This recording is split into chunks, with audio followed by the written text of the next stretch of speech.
এই মুহূর্তে বাচ্চা নিয়ে পেডিয়াট্রিকের কাছে গেলেই সবথেকে বেশি যে রোগটার প্রবণতা লক্ষ্য করা যাচ্ছে সেটা হচ্ছে বাচ্চাদের হ্যান্ড ফুট এবং মাউথ ডিজিজ। এই রোগ এই মুহূর্তে অনেক বাচ্চার হচ্ছে এবং বাচ্চারা এই রোগে কষ্ট পাচ্ছে। প্রথমেই আমরা জেনে নিই এই রোগ কাদের হয়। এই রোগ শুধুমাত্র বাচ্চাদের হয়, এই রোগ কিন্তু বড়দের হয় না। বড়দের থেকে বাচ্চাদের ছড়ায়ও না এবং বড়রা এই রোগ দ্বারা আক্রান্ত হয়। কখন হয়? রোগটি মূলত গরমের শেষ অর্থাৎ বর্ষাকালে শুরু হয় এবং পুরো বর্ষাকাল জুড়েই কিন্তু বাচ্চারা এই রোগে আক্রান্ত হয়। দেখা যায় দুর্গাপুজোর আগে পর্যন্ত সময় কিন্তু এই রোগের সবথেকে বেশি প্রভাব পড়ে। মোটামুটি ঠান্ডা পড়ে গেলে কিন্তু আস্তে আস্তে এই রোগটা হওয়া থেকে বাচ্চারা মুক্তি পেতে শুরু করে। হ্যান্ড ফুট মাউথ ডিজিজ কীভাবে ছড়ায়? এই রোগ সবসময় ছড়ায় একটি বাচ্চার থেকে অন্য বাচ্চার। ফলে যারা একেবারে সদ্যজাত শিশু তারা যেহেতু সাধারণভাবে অন্য বাচ্চার কাছাকাছি আসে না, তাদের কিন্তু এই রোগ হয় না। এই রোগটা মূলত হয় 1.5 থেকে 2 বছর থেকে শুরু করে 7-8 বছরের বাচ্চা যারা মূলত প্লে স্কুলে যায়, পার্কে যায় কিংবা ডান্স ড্রয়িং শিখতে অন্য জায়গায় যায়, অর্থাৎ অন্য বাচ্চাদের যারা কন্ট্যাক্টে আসে তাদের ক্ষেত্রে কিন্তু এই রোগ হওয়ার প্রবণতা বেশি। সুতরাং আপনার বাচ্চা যদি এই রোগে আক্রান্ত হয়েছে আপনি বুঝতে পারেন, তাকে কোনোভাবেই অন্য বাচ্চার সংস্পর্শে আসতে দেবেন না, অন্য বাচ্চাকে আপনার বাচ্চার কাছে আসতে দেবেন না, তাকে কোনো স্কুল বা সে যে অ্যাক্টিভিটিগুলোর সঙ্গে জড়িত সেখানে পাঠাবেন না। এবং আপনার যদি আরও একটি বাচ্চা থাকে চেষ্টা করবেন এই মুহূর্তে দুটি বাচ্চাকে, অর্থাৎ এই ভাই বোন হোক বা 2 ভাই 2 বোন যাই হোক না কেন, তাদেরকে একটু দূরে দূরে রাখতে। যদিও একটা ঘরের মধ্যে একটু সমস্যা হয় কিন্তু চেষ্টা করবেন, কারণ এই রোগ কিন্তু অত্যন্ত ছোঁয়াচে, একটা বাচ্চার থেকে অন্য বাচ্চার খুব সহজেই ছড়িয়ে পড়ে। কোথায় হয়? নাম থেকেই বুঝতে পারছেন, হ্যান্ড ফুট এবং মাউথ ডিজিজ, অর্থাৎ মুখে হয়, এই ঠোঁটের চারপাশটাতে এবং জিভের মধ্যে বা মুখের ভেতরের যে অংশ সেখানে হয়। হাতে হয়, হাতে বলতে মূলত হাতের এই যে অংশটা, এই অংশটাতে সব থেকে বেশি লক্ষ্য করা যায়, অর্থাৎ আঙুল থেকে শুরু করে কনুই পর্যন্ত। এবং পায়ের ক্ষেত্রে মূলত পায়ের পাতা থেকে হাঁটু পর্যন্ত বেশি হয়, তার থেকে একটু ওপরের দিকে অর্থাৎ বাচ্চার থাই এবং যে পেছনের অংশ সেখানে কখনো কখনো লক্ষ্য করা যায়। কীরকম জিনিসটা হয়?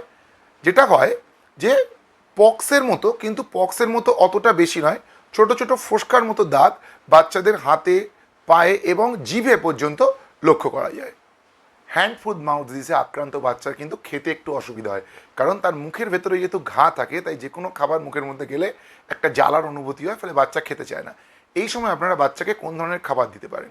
মূলত লিকুইড এবং সেমি লিকুইড খাবারকে রুম টেম্পারেচারে এনে দেবেন।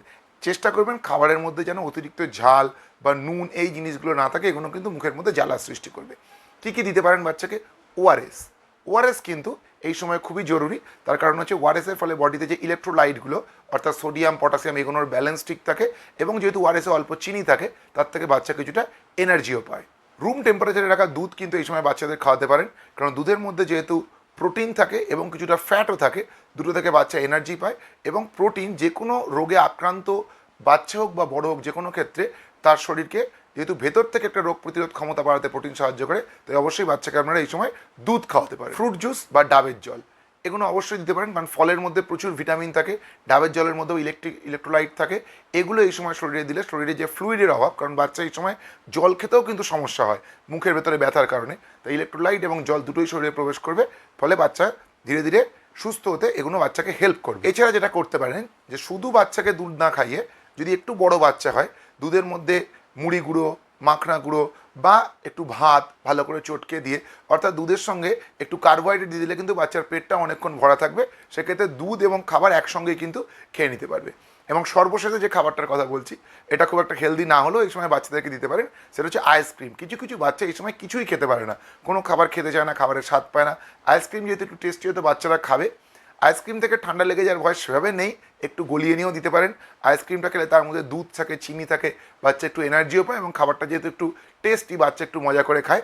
এই হ্যান্ড ফুট মাউথ ডিজিজে আপনারা বাচ্চাকে এই খাবারগুলো দিতে পারেন। যে কোনো রোগ হলে আমাদের মনে যে স্বাভাবিকভাবে চিন্তাটা আসে যে রোগটা কী করে সারবে, দেখুন এই রোগটার জন্য কিন্তু সেভাবে কোনো ওষুধ খেতে লাগে না, রোগটা নিজে থেকেই 1 সপ্তাহের মধ্যে সেরে যায়। তবে অবশ্যই ওষুধ খেতে লাগে না বলে এমন নয় যে আপনার বাচ্চা যদি এই রোগে আক্রান্ত হয় আপনি ডাক্তারবাবুর পরামর্শ নেবেন না, অবশ্যই তাকে পেডিয়াট্রিকের কাছে নিয়ে যাবেন। ডাক্তারবাবু সাধারণত মুখের ভেতরে লাগানোর একটি জেল দেয়, যেটি দিলে বাচ্চার ব্যথা কিছুটা উপশম হয়। এছাড়া ল্যাক্টোক্যালামাইন লোশন, সেটা যে কোনো ব্র্যান্ডের হতে পারে, এই যে র্যাশগুলোর উপর দিলে একটু আরাম লাগে। আর অবশ্যই তার সঙ্গে ব্যথা যন্ত্রণা বা যেহেতু অল্প জ্বর থাকে সেই জ্বরের জন্য প্যারাসিটামল দেয়। তবে অবশ্যই বলছি নিজে কখনোই বাচ্চার চিকিৎসা করার চেষ্টা করবেন না যদি না আপনি নিজে ডাক্তার হন। অবশ্যই ডাক্তারবাবুর পরামর্শ নিয়েই কিন্তু এগুলি প্রতিটা জিনিস বাচ্চার ক্ষেত্রে ব্যবহার করব। রোগ সেরে যাওয়ার পরে আমরা কি করব, এই রোগে সাধারণত যেটা বললাম যে 1 থেকে 1.5 সপ্তাহের মধ্যে রোগটি সেরে যায়।